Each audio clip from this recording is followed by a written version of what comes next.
Hi hello welcome back to Indian Insta cooking. இன்னைக்கு நம்ம பார்க்க போகிறது நவராத்திரி ஸ்பெஷல் வீடியோங்க.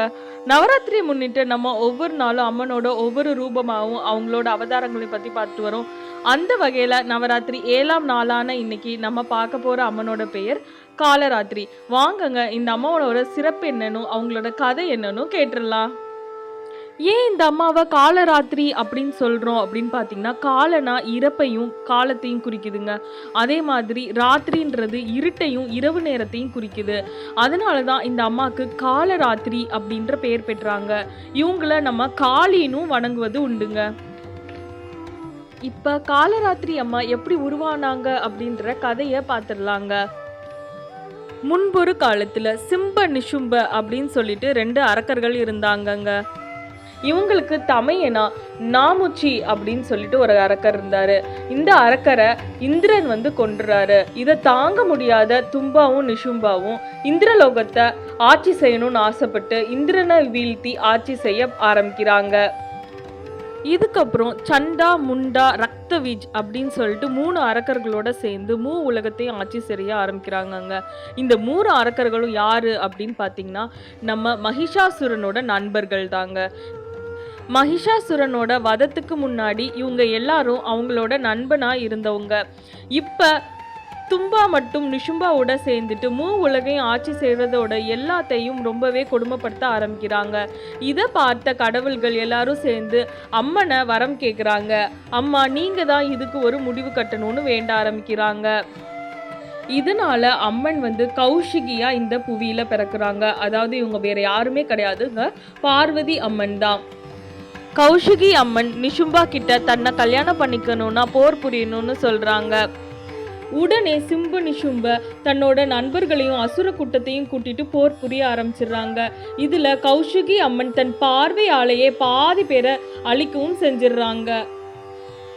ஆனா சில அசுரர்கள் தன்னை வீழ்த்தினாலும் திரும்பவும் உயிர் பெற்று வரதா இருந்தாங்க. உடனே அம்மா தன் ரூபத்துல இருந்து இன்னொரு அம்மனை வெளிப்படுத்த ஆரம்பிக்கிறாங்க. அவங்க தாங்க நம்மளுக்கு காளி அம்மனா அருள் புரியுறாங்க. இந்த அம்மனை தான் நம்ம காலராத்திரி அப்படின்னு சொல்லிட்டு கூப்பிடவும் ஆரம்பிக்கிறோம். இந்த அம்மனை பார்க்கும் போதே கருப்பாகவும் தன் நெற்றிலிருந்து கீழே வரைக்கும் இரத்தங்கள் வழியுறதாகவும் தன்னோட கழுத்துல மண்ட ஓட்டுகளால் ஆன மாலையும் அணிந்திருப்பவங்களாகவும் அமைஞ்சிருக்காங்க. காலராத்திரி அம்மா கௌஷிகி அம்மனோட சேர்ந்து போர் புரிய ஆரம்பிக்கிறாங்கங்க.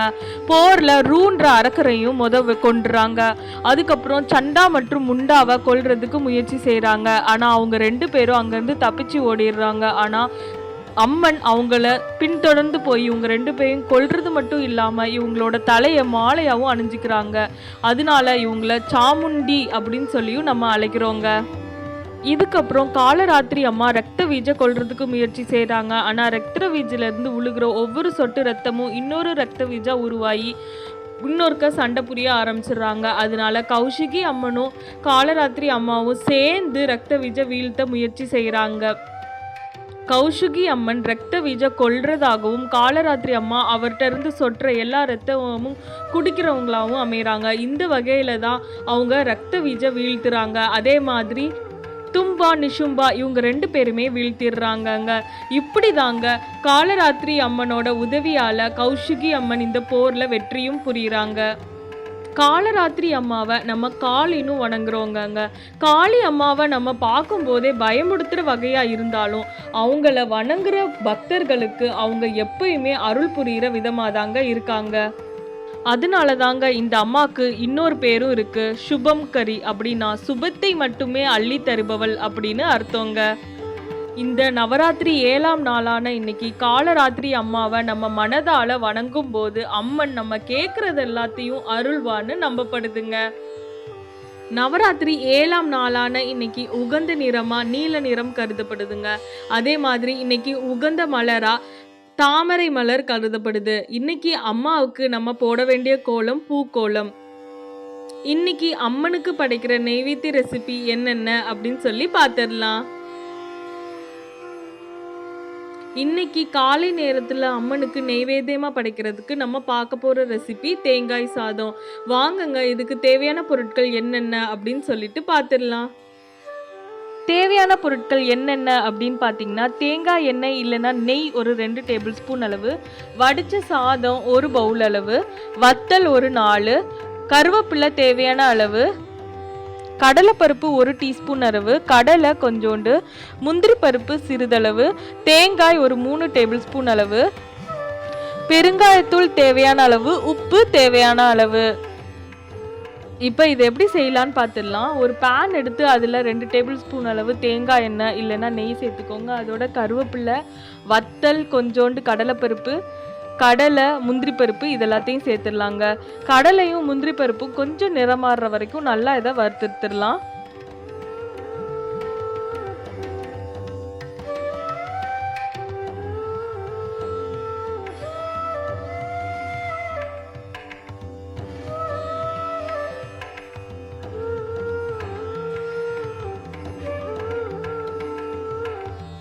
கடலையும் முந்திரியும் நல்லா நிறம் மாறினதுக்கு அப்புறம் இதில் தேவையான அளவு தேங்காய் பூ சேர்த்துடலாங்க.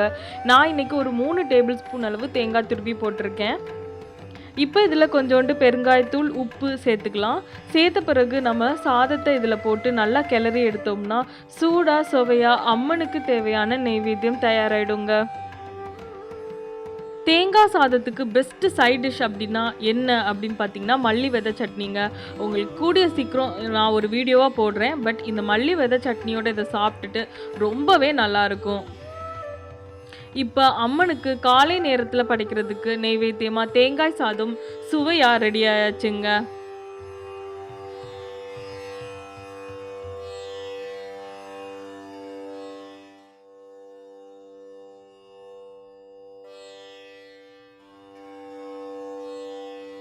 மாலை நேரத்தில் அம்மனுக்கு படைக்கிறதுக்கு நெய்வேத்தியமாக இன்றைக்கி நம்ம பார்க்க போகிறது சென்னா தால் சுண்டல், அதாவது கடலைப்பருப்பு சுண்டல்.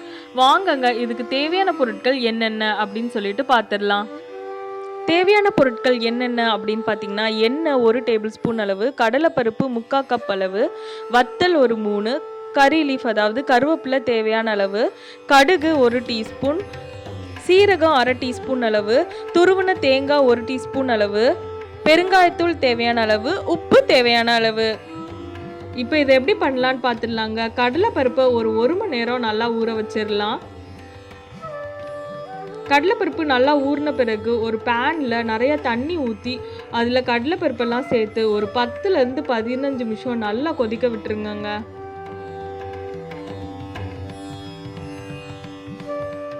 ஒரு 15 நிமிஷம் கழிச்சு கடலைப்பருப்பு நல்லா வெந்துருச்சா இல்லையா அப்படின்னு சொல்லி எடுத்து பாருங்க. இன்னும் கொஞ்ச நேரம் வைக்கலாம் அப்படின்னு நினச்சிங்கன்னா ஒரு 5 நிமிஷம் கூடுதலாக வச்சு இப்போ இதை இறக்கிடலாம். நல்லா இந்த தண்ணியெல்லாம் வடிகட்டி தனியாக எடுத்து வச்சிடலாங்க. இந்த மாதிரி தண்ணியெல்லாம் வடித்து எடுத்து வச்சாச்சு. ஒரு பேனில் 1 டேபிள் ஸ்பூன் அளவு எண்ணெய் சேர்த்துக்கலாங்க. அதோட கடுகு மற்றும் சீரகம் சேர்த்துக்கலாம். இதுக்கப்புறம் கருவேப்பிலை, வத்தல் இதெல்லாத்தையும் சேர்த்துக்கலாம்.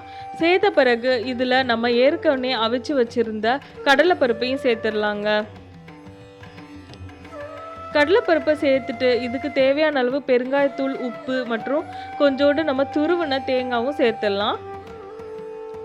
சேர்த்துட்டு இறக்கிட்டோம்னா சூப்பராக சுவையாக அம்மனுக்கு ஏற்ற நெய்வேத்தியம் தயாரிடுச்சு. நவராத்திரி 7ஆம் நாளான இன்னைக்கு அம்மனுக்கு உகந்த ஸ்லோகம் என்ன அப்படின்னு சொல்லிட்டு இப்போ பார்த்துடலாங்க. ஜபகரணபுரா நக்ன கரஸ்திதா லம்போஷ்டி कर्णिकाकर्णी तैलाभ्यक्त शरीरिणी वामपादोल्लसल्लोललताकण्टकभूषणा वर्धन मूर्धध्वजा कृष्णा कालरात्रि भयङ्करी. இந்த மந்திரத்தை 9 முறை சொல்லி வரும்போது காலராத்திரி அம்மாவோட அருள் நம்மளுக்கு கிடைக்கும்னு சொல்லப்படுதுங்க. உங்களுக்கு இந்த வீடியோ கண்டிப்பாக பிடிச்சிருக்கும்னு நான் நம்புகிறேன். பிடிச்சிருந்தா கீழே இருக்க கமெண்ட் செக்ஷனில் கமெண்ட் பண்ணுங்கள். உங்கள் ஃப்ரெண்ட்ஸ் அண்ட் ஃபேமிலிக்கு கண்டிப்பாக ஷேர் பண்ணுங்கள். இன்னும் நம்ம சேனலை சப்ஸ்கிரைப் பண்ணலைன்னா கண்டிப்பாக சப்ஸ்கிரைப் பண்ணுங்கள். கீழே இருக்க பெல் ஐக்கானையும் கிளிக் பண்ணுங்கள். தேங்க்யூ ஃபார் வாட்சிங் இந்தியன் இன்ஸ்டா குக்கிங்.